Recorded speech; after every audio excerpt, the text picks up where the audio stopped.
Kislap mo'y kailangan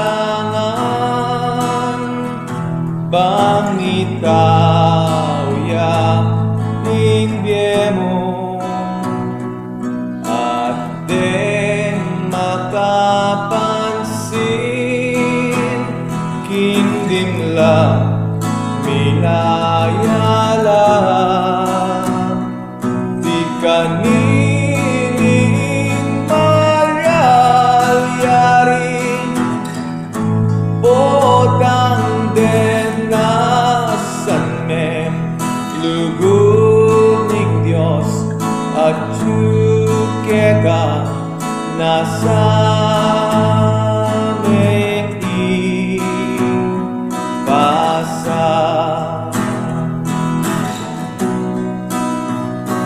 Mayaldo at kahuran,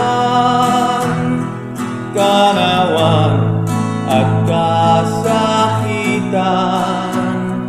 inglugod ng Diyos keka, tiyang ka na mga mulaklak, di kanining malyari,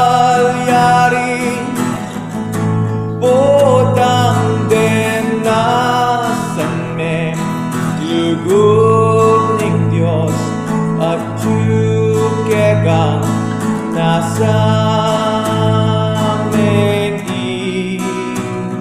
ipasa.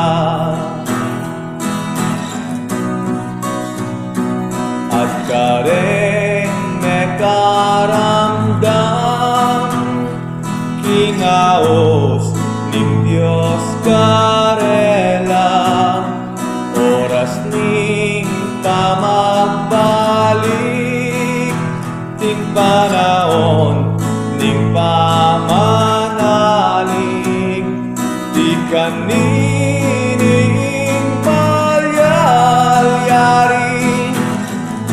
bodang den nasan me lugod ng Diyos at tsukega nasa aming ipasa.